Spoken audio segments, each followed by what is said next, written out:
I'm joined here with our Deputy County Executive, Ken Jenkins, our Director of Operations, Joan McDonald, our Commissioner of Department of Public Works, Hugh Grecian, which also covers our transportation component. We have Chief Chris Calabrese from our Department of Public Safety, and then we have John Cullen, who's the Commissioner, and Dennis Del Borgo, both from our Emergency Services Department. And we're joined here as well by our Chief of Staff, Andrew Ferris, our Director of Communications, Catherine Chaffee. And I don't know if I see any members of the Board of Legislators, but other members of our staff team are here. So last night, we were humbled by Mother Nature. And I think it's important to understand that whenever we see something happen the way it did happen, there is always something to be learned. There's always something where we have to look inward and determine, did we do everything we could have done? And not just in government, but all of us at every level of this. The snowstorm that happened was a surprise to all of us based on early reports, although closer to the time of the snow falling, reports did change to indicate that it would be more intense. And it was coming from the south rather than traditionally from the west or the north. So the southern part of the county felt it first, although the northern part of the county got it hit harder than the southern part of the county overall. The information that we had is that the snow started in about the 3 o'clock hour yesterday, and that's when I personally saw it here in downtown White Plains. I personally was out at a couple of activities, and as of 2 o'clock, there was nothing happening. So it would be at that point in time that pure knowledge of what was to come would have been the time to have activated certain things, and it was not apparent that the size and scope of the snow was going to happen. The fact that what we went through was experienced by local areas in New Jersey, in Pennsylvania, in Delaware, in Maryland, in D.C., in Connecticut, in Rhode Island. Look at the local newspapers in those areas today, and they're having the same conversation in the morning about the ability to pass on roads and so forth. Tells you that this was something that happened to a large group of us. Basically, when the snow started, it grew in intensity very quickly. The temperature dropped, I'm told, as low as 27 degrees within 20 minutes. And this snow came at arguably one of the worst possible times. I'm told the thumbnail that Hugh Grecian has shared with me is that if you get a snowstorm and it hits you midday or at midnight, the system is best able to handle it because people are not on the roads at midnight overnight. You have time to be able to do all the things that you need to do to clear the road. If it stops in the same time frame that this snowstorm hit at midnight, then you'd have clear roads by 6, 7 o'clock in the morning. And I can attest that when I was back out driving around in the 8 o'clock, 9 o'clock, and 10 o'clock hours last night, that the roads that I drove on in southern Westchester were passable. They were not as dramatically impacted as they were when I commuted in the middle of the rush hour because I was caught in this as well. Westchester County has very specific responsibilities, and when we get into the details of government, it's not always apparent to people, and sometimes to our friends in the press, exactly what the county is tasked with doing and what local governments are tasked with doing. And when people look at the county of Westchester, the general area, people will say, well, the county roads were not well handled. The legal county roads, the roads that Westchester County owns, are almost universally cleared by the local governments with whom we have contracts to pay for that snow removal. The county has responsibility on one single road, and that's the Bronx Parkway. We also have responsibility to clear snow in county parks and other facilities, the most prominent of which is the Valhalla campus, in which there are roads that access the medical center, that access a variety of different facilities in there, the jails and labs and research and all those buildings in there.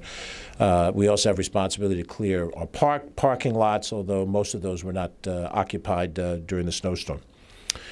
For our purposes, our DPW department went out and treated the Bronx Parkway and the Valhalla campus with brine at 12 noon to try to pre-treat the roads. They went back out for a second hit on the bridges that are overpass bridges where the Parkway goes over on a bridge above something lower than it.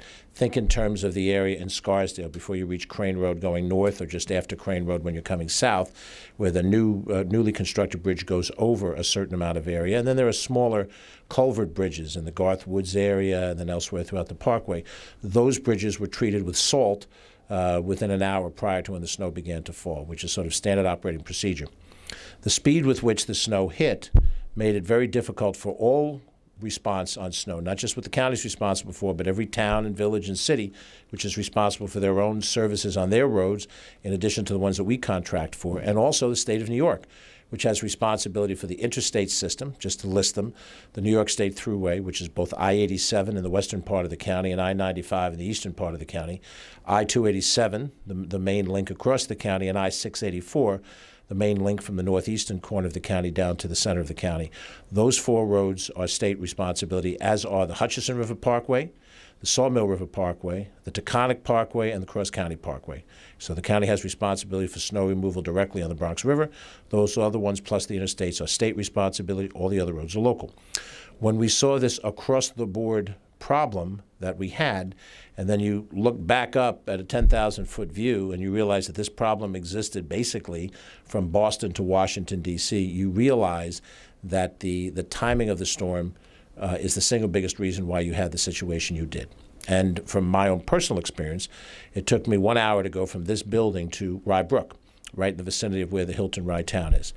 That 1 hour trip is normally a 20-minute trip, and it would have been an hour and a half trip if I didn't happen to personally know all the back roads that allowed me to get to an entrance on 287 that was not the main one that would have taken me at least another half an hour to get across White Plains to get to. So I was in the car for an hour and traveling as everybody else did, bumper to bumper, and it was, distasteful. Many had much worse commute than I did. But the bottom line is I experienced like everybody else did. And it's frustrating, particularly when I was late for what I had to be at, and I'm sure many, many people were upset and angry about it. The question is to understand what it is that each level of government does, because each level of government has to look and communicate with each other and determine what we could each do better. So when something like this happens again, we respond much better than we did yesterday. The county coordinated its activities with the New York State Police, the New York State Department of Transportation, and the New York State Homeland Security. They were cooperative with us in every way. Our Department of Emergency Services and our Public Safety Department served as liaison points with those organizations, and of course our county DOT with the New York State DOT. So there was coordination between the county and the state, but when things happened as quickly as they did, the time frame that we had to work with was limited. In the mechanics of snow removal, which I will tell you I do not have a master's degree in, you need to have at least 3 inches of snow in order to effectively plow. You also need to have the vehicle move at least 5 miles an hour in an open lane to be able to move the snow effectively. And when we have snowfall at 3 o'clock, 3:15, 3:30, you already have a significant amount of midday traffic on the road. Central Avenue that goes from White Plains down to Yonkers, already with a normal flow of traffic. Boston Post Road, Route 9 to the river towns, 35 across the northern part of the county. All of those roads had sort of normal traffic on it for that time of the day. Many of us made the decision to leave our places of business or wherever earlier. So there were more people on the road at 4 o'clock than there would normally be because they saw the snow and they wanted to get a head start in trying to beat it. And of course that put many people on the road and an inability for the plows to clearly clean off that which had to be plowed. And the speed with which the snow came down became a combination of problems that has often been called a perfect storm. For our purposes here, it was a great difficulty. We did not have power outages of any significant amount during this storm because the wind factor wasn't high. And for that, we're grateful that Mother Nature gave us a pass on that one. If we'd had power outages to go along with this, then these issues would have been more impactful. Now, the county responsibilities are very specific, and we do have responsibilities of how we respond during a storm situation. And we send out great praise for the efforts and energies of the people of county government that actually were out during this to do their responsibilities. The county police, as I mentioned, we have Chief Chris Calabrese here, Commissioner Tom Gleason, Deputy Commissioner Terrence Rayner, and his fellow chiefs, Marty McGlynn and John Hodges, all exerted great effort as a management team at the top of public safety to make sure we had as much personnel on duty as we could. The day crew at public safety stayed later. The night crew was asked to come in earlier. We were able to put 40% more of our road patrol folks out on the roads. And that was essential because my understanding is an exact number that our police received 2,724 calls for assistance or inquiry last night. 693 of them were 911 emergency calls. A number of them were rollovers, cars that flipped over, and any number that went off the side of the road. As of this moment, we're about the vicinity of 150 cars that had to be abandoned somewhere out on the highway system that have to be towed. And that's a significant towage responsibility. You can imagine on a roadway when 2 or 3 or 4 cars stall or the owners abandon them for one reason or another, Plows certainly can't get around that. And those cars have to be removed, and we don't have an army of 100-some-odd tow trucks to be able to make all of those things happen in a minute or two. So many of the roadways, particularly in the northern part of the county, got clogged with abandoned vehicles.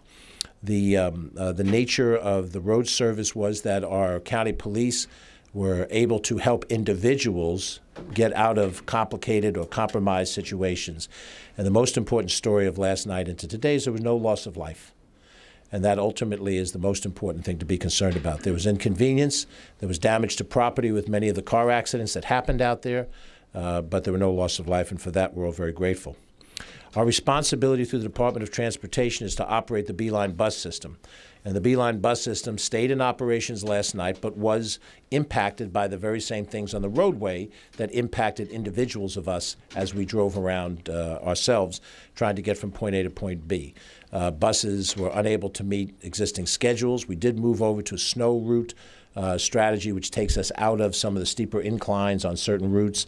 But there were delays on the bus system, and people took a lot longer time to get to their final destination. But the system remained intact. The system was not shut down last night, despite the intense snow. And for that, we're grateful for the people who drive those buses, and we're grateful for the management team that they made sure that everybody who was waiting for public transit assistance was able to get that public transit assistance. Our paratransit system operated on an hour-long delay, given the traffic problems out there. That was a source of great inconvenience to many individuals, including individuals that use paratransit for very serious purposes, for dialysis purposes, not merely just to go from point A to point B.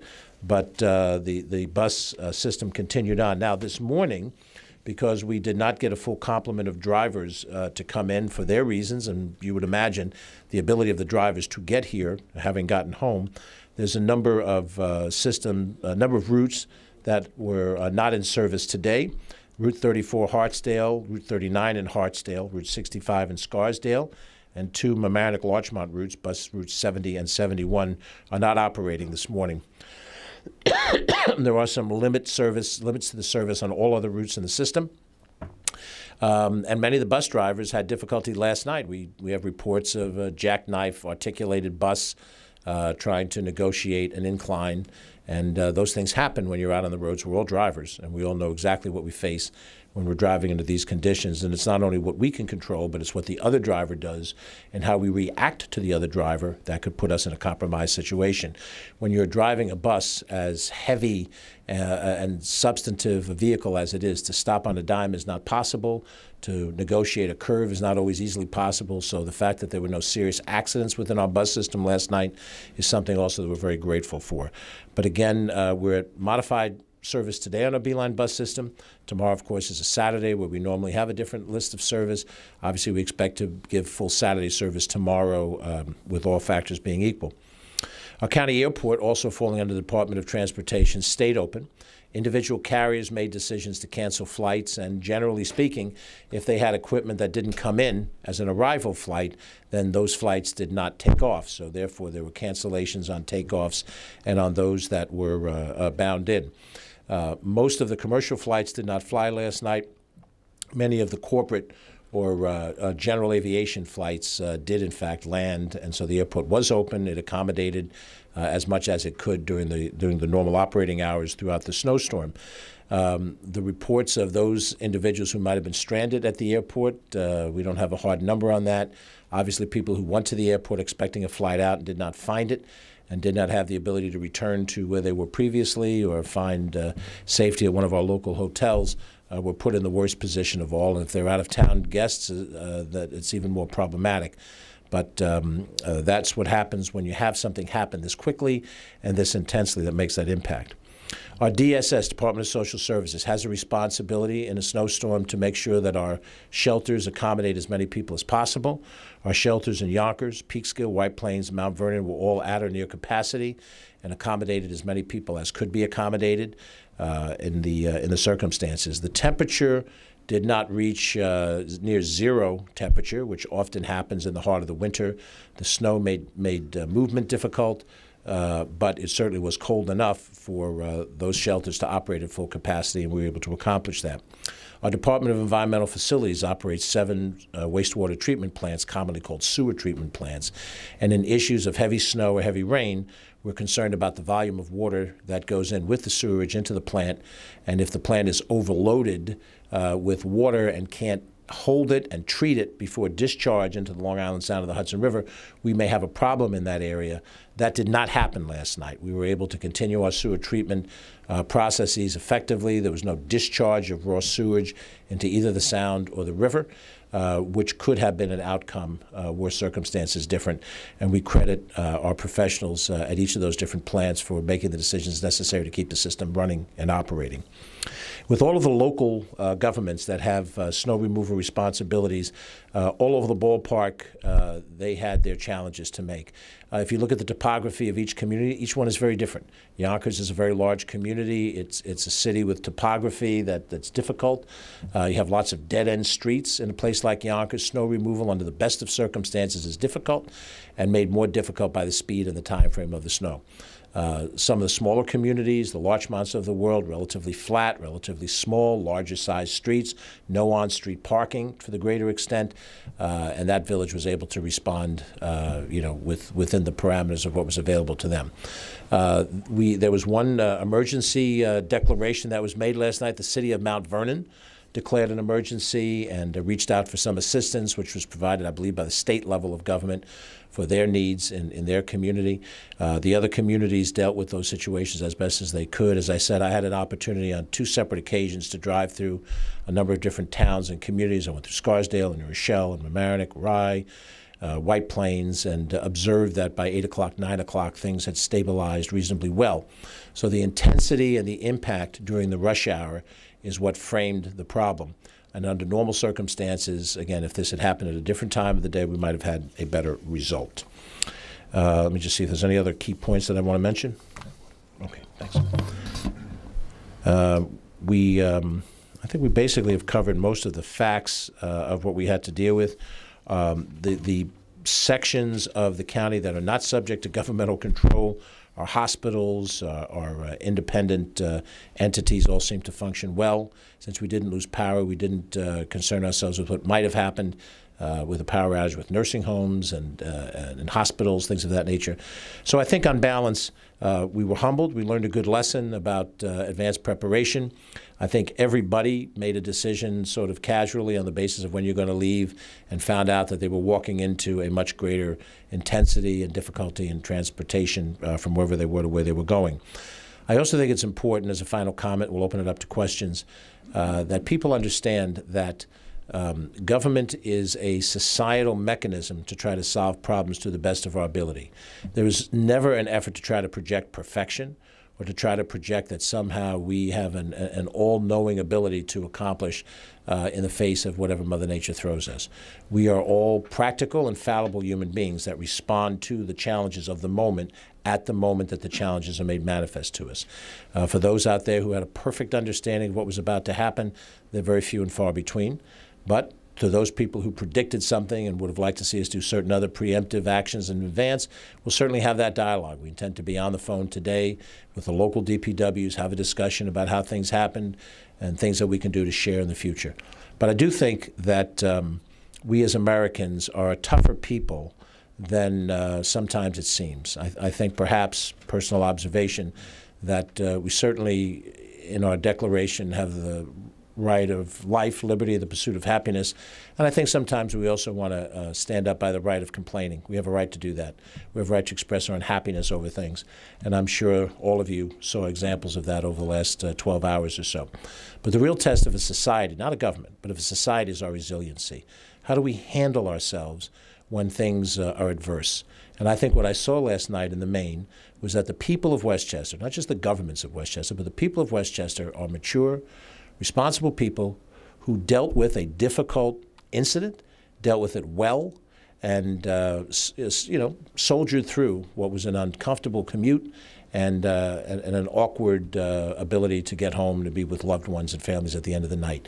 And I think the story here is how we responded with resiliency in the face of Mother Nature, sending us a message that she's in charge, and she'll dictate every so often the terms of how we operate. So with that in mind, I'll open it up to any questions. Tony? Have you talked to New York State about how they did yesterday? Because I was on the Taconic, it was bad. I was on 287, it was bad. I was on the Hutch, it was bad. I was coming down from Dutchess County, I followed a snowplow through Putnam County on the Taconic. As it approached the Westchester County line, it pulled off, and then you got to Westchester and the roads hadn't been plowed. New York State, their responsibility, have you talked to them?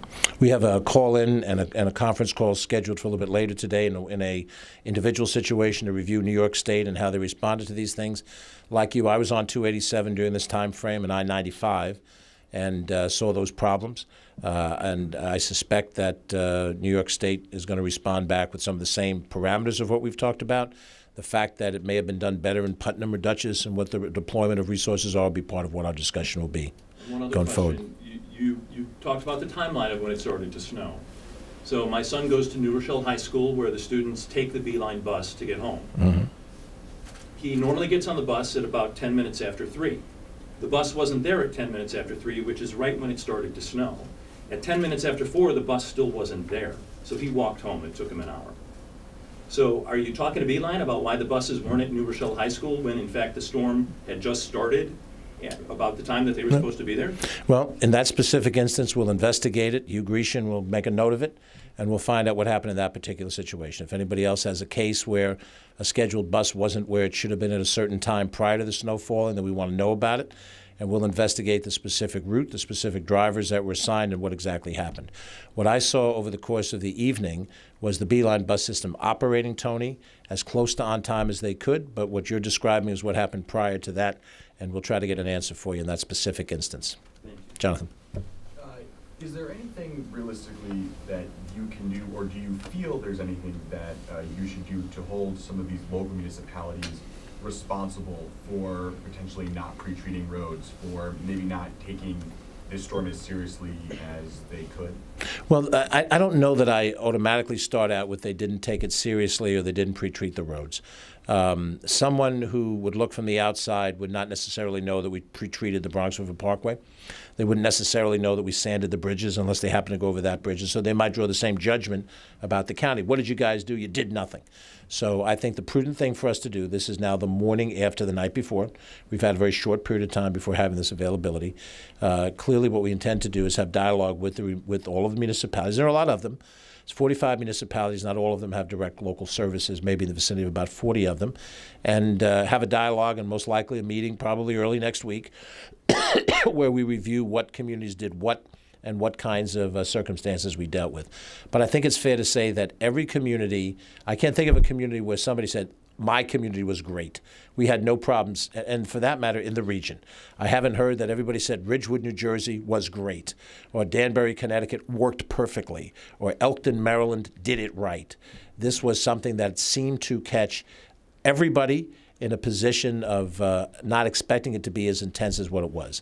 I look at what decision could I have made yesterday. I was outside of the building, came in the building at 2 o'clock. As I came in the building, I saw a snow sky. I knew that snow was coming. I was under the impression that we'd get about an inch and it wouldn't be a big deal. At 2 o'clock, I could have closed the county down, the county government down. I could have said, now all non-essential employees leave. Had those people in this building and the other buildings left their desks at 2:30, they wouldn't have been on the roads about the time that the snow started, and that would have been that many people less. Now, if you run a Bloomingdale's in White Plains, can you do that? You probably can't. You probably have to keep your employees there through their normal shift. And if they got off their normal shift at 6 o'clock, then they're going out in the middle of the traffic, and it's a problem. Since it fell at 3:10, Tony's anecdote about when the buses were ready in New Rochelle is a problem. Most school districts have their own bus system, their own buses to transport students. In the cities, they rely on the Beeline bus system. So we'll have to look and see how that impacted Yonkers, New Rochelle, Mount Vernon, Peekskill, and any place where they use local city buses, where parents don't normally come and pick them up. But what could we have done better? We could have, in theory, reallocated more routes where we thought we'd have a problem. But you know, I think we have to be realistic about this. A problem occurred last night. Let us look at these things. Let us make some determinations. We'll come back with a response. But we're not talking about a 6-day incident. Somebody made an equivalency last night with what happened last year with the storms, the Riley and Quinn storms. Those were situations where the next day we weren't furious with the electric companies. It was on day 6 that we finally had frustration over restoration of power. We knew that the night after the storm, 2 nights after the storm, it wasn't realistic to expect everything to be reestablished. We're not talking about snow-filled streets here, as in 1969 in Queens or sometime in the 70s when a Chicago mayor lost his re-election bid because the streets were packed with snow and things. The next morning, the morning commute was perfectly fine. So let's put this in the proportion of what it was. It was a bad commute. Certainly some mistakes were made, but the circumstances of the incident defined how well we could respond to it. So we have to respond to it better in the future, but let's put it into that proportion. I think that's only fair to say. And that is on behalf of all those communities that had the direct responsibility, not the county, but on behalf of the Scarsdale villages and the Somers towns. Before people pounce on them, let's look exactly at what their procedures were and how in the future we might be able to adjust that in a better fashion. Other questions? So what do you think is a major lesson learned from all of this? Well, as always, the major lesson is to determine, if you can, farther in advance, Michelle, how serious something could be, and then take preemptive actions. The jeopardy of that is there's always a cost factor in doing those preemptive actions. If, I use the example I just gave you, if at 2 o'clock it was the smart thing to shut the county government down, I'm making a decision that business leaders in every other corporation in Westchester County, the same decision in Regeneron, the same decision in MasterCard, the same decision for an early dismissal of a school, every one of those entities would have had to have had the knowledge of what was coming by 3:30, 4 o'clock, how intense and how much. We had no weather reports that really told us that, and I'm sure those of you in the media, you were out covering stories yesterday. You were surprised by how much snow. You were slowed down by how fast you could get from point A to point B. So we would have had to have acted with clearer knowledge of how much impact was ahead of us, and then taken preemptive actions to try our best to get as many people out of their places of work and at their homes before the snow hit, so we'd have the clearest possible roads. But to be candid with you, Central Avenue always has traffic on it, except in the middle of the night. Main Street, White Plains has traffic on it all day long. To effectively clear the snow off of those streets, you basically need empty streets to do it in. And that is problematic whenever the snow falls in this situation. So some advanced preparation to try to get people off the road so that they can be cleaned to the best of our ability. And when we do that, there will be incidents where we clear everybody out and then it doesn't snow as intensely. The boy who cried wolf. And, that's a factor that we'll have to look at as we go forward. I'm sorry. Was Mount Vernon the only municipality to declare a state of emergency? And Yes. what did it entail? Well, it gives the mayor of Mount Vernon certain powers to be able to direct individuals, as it does when we declare a state of emergency.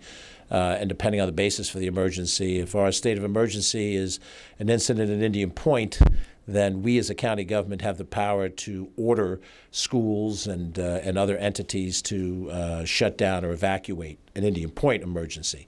Our powers of emergency depend on the nature of the emergency and what's a prudent thing to do. So within the city of Mount Vernon, the mayor there would have certain powers that he would not normally have to try to affect the city. We didn't track that. They were the only community to do it. The state did not declare a state of emergency. No other county declared a state of emergency. No other municipality did. And we didn't see the need to declare emergency for what we faced. What we faced was a problem. It was inconvenient, but it didn't, in our judgment, approach an emergency that required the kind of extra authority that would happen if this were a much more intense thing. What was the highest snow total in the county? We reached in the high single digits in the northern part of the county. I believe, just give me a second, I'll see my numbers here. 8.5 inches in Jefferson Valley, I think was the highest we saw. The lowest that I saw in my list in southern Westchester and Pelham reached 5 inches. Interesting in that this was a nor'easter that came from the south to the north. But perhaps elevation plays a role in the snow totals when you get further north, because there's a higher elevation in northern Westchester. But, when you're expecting 1 inch and you get 5 inches in Pelham, 7 inches in White Plains, That's an unexpected amount of additional snow. And then if, under normal circumstances, the other factor is we're in mid-November. This is November 15th that this thing happened.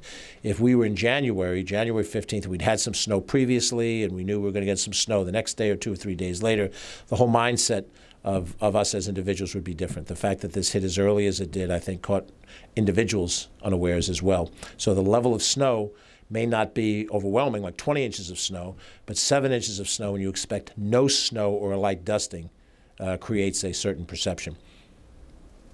Yes, Mark? When you talk about the perfect storm and everything that was kind of out of the municipality's control, I mean, is that message kind of that if another, circumstance like this comes up, that residents should be prepared that there's going to be another situation like last night? No, I think what I'm saying very realistically is that what happened last night had certain special elements to it that you don't have in a normal storm.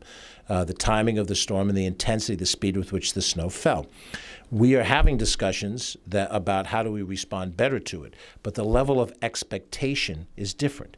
If we get 7 inches and it falls, and the report is it's going to fall overnight, you're going to wake up in the morning, you're going to have 7 inches of snow on the ground, you have a different mindset of preparation as you, the individual. And that's really what we're talking about. If it happens in a situation where you have discretion in the morning, you report to work late is usually what happens. You have delayed school opening, something of that nature. If it's going to happen at 3 o'clock in the afternoon and you know the intensity of it, then you would make some other decisions. If you had the capacity to leave your office early or start on your journey home, you would do that. So my message to people is obviously be aware, be prudent, and also have reasonable expectations about what can be expected. And it's not expect a disaster, but it's also don't expect that if the snow falls at 3 o'clock, it's going to be cleaned in an hour so that you can easily travel back. All of a sudden, your travel plans now have to be recalibrated because it's going to be much harder to move it. So have realistic expectations, and we have to make sure that we do as much as we can, as fast as we can, to deal with these issues in the future. Tony? Can I ask Chief Calabrese, does yesterday serve as a reminder to drivers about preparations they do need to take as the winter weather comes? There could be another storm where people get caught in their cars for hours on end. I mean, we always talk about being prepared when you're on the road. Yesterday is a reminder about why professionals like yourself tell people to be prepared, have certain things in their car to make it through should they get stuck in a ditch or off on the side of the road. Absolutely. In law enforcement, we run across this every year. We refer to it as Winter Groundhog Day. When we have this first snowfall, it's always amazing the number of people that are out there, and number one, their cars are not prepared. You have one car that's out there that doesn't have the proper tires on a car, that shuts down a whole roadway. We had that all over the place yesterday. So we had people who are not prepared out there that made this situation worse than it was. And then, on top of that, when they do get in a situation where they're stuck and they can't move, we have what we call an emergency pack. Emergency pack would be you have to have flares, you have reflective triangles that you could put out. You have warm clothing. People have a tendency, especially this time of year, you go from the building, you go to the car. You don't have boots, you don't have jackets, you don't have warmer clothes. That stuff should all be in the car. In addition, you need to have some water, a little bit of food, you need to have a blanket, you need to have an extra battery for your cell phone. We got calls from people all day long. My phone's going dead, I don't know what to do, I don't have enough gas in the car. You need to have the gas filled up ahead of time. It's preparation. And that type of preparation goes a long way to taking the edge off the stress of commuting in a situation like we had yesterday when all of these bad things lined up at the wrong time. I wanted to ask about the, you said the plows and the preparations, we addressed that, but what about once we saw that there was gridlock everywhere? A lot of people complained that there weren't police directing at intersections or closing roads with steep hills and stuff like that. Could they have done more? Well, again, this is a case-by-case basis throughout most of these municipalities. The county police is responsible for policing some of the parkways, and we had, as I said, 40% more folks out on road patrol to deal with parkway-related issues. Insofar as that deals with the Bronx River Parkway, where there are lights and intersections, and also any of the other parkways, you have that at the Taconic when you go further north. The county police was out there to be able to provide those services. In any particular municipality, it's the local police that would go out and take responsibility for those roads. And I have to tell you, in my driving around, I saw some examples of it being done well in certain places. I drove through a portion of Rye Brook for which there was a clear police presence, and they were directing traffic, and they were making sure that they cleared one lane where there was an impediment in being able to use both lanes. So I saw examples of it being done well out there. The universality of it is up to anybody's guess. One person went from here to Dobbs Ferry. Somebody else went from here to New Rochelle. Somebody else went from here to Mount Kisco. Everybody had a different destination, a different route, and a different experience, going to Ossining or going to wherever you went to, all starting out in White Plains. So I think, Mark, it was not a universal disaster in every single situation, but there were examples of there being less rather than more presence, and I think that's what we have the discussion about as we go forward. Keep in mind, this thing was predicted to be 1 to 3 inches, and it became 3 to 5, 5 to 7. You know, that is a realistic factor of how you have to respond. You know, you wind up, you have somebody out there and then you get a phone call, hey, it's worse than we thought. We need more people. Who do we have coming on? We have so many people on duty right now. Get some guys in. How long will it take for those guys to come in to deal with this practical reality of things, In your newspaper, if there was a major incident to happen here, God forbid I even try to identify what it might be. If your editor said, hey, we need more people on that story, you got to get them from someplace, and they got to get from where they are to get there to cover it. That's the situation. You'll deal with in real time how to put enough people onto a story if the story is of such a magnitude that you need multiple people to be there. You're there, and you recognize that it's a more intense story, and you need other people to do other things with you. And that's what happened in a lot of our communities last night. And I'm not looking for exoneration of people. I'm looking for a realistic expectation of how people responded to a situation that was dynamic at the time we dealt with. And the only way to really appreciate what happened is the conversations we're yet to have, that you is going to have with his colleagues who run other DPW departments, and try to get an assessment on exactly how we did in each of the different municipalities and where we could have done better as a royal we. Because there's one other thing. The average person doesn't know and doesn't care who owns which road. It doesn't matter to them. There is a legal reality to who owns which road, who services this road, which police department responds. It may not matter to the average person, but it is a reality that we face. We have a certain number of people out on patrol. They are deployed in a certain way. They're required to be at certain places directed by leadership of the department. And we can't just say, okay, let's drop what we're doing and go deal with this issue. There is somebody in the system that's required to do that response. And so that's what we have to talk about and determine, where the breakdowns may have been and how much to be better. But I saw examples of things working well, given the fact there was a tremendous amount of vehicles on the road. Everybody wanted to move from point A to point B during rush hour, and rush hour was extended early because people left earlier. They thought they were going to deal with a 1-inch, 2-inch, 3-inch snowstorm, and they got a 7-inch or 5-inch snowstorm, and things changed from there. Any other questions? Thank you. Thank you all very much. Have a great day, and let's pray for sunny weather.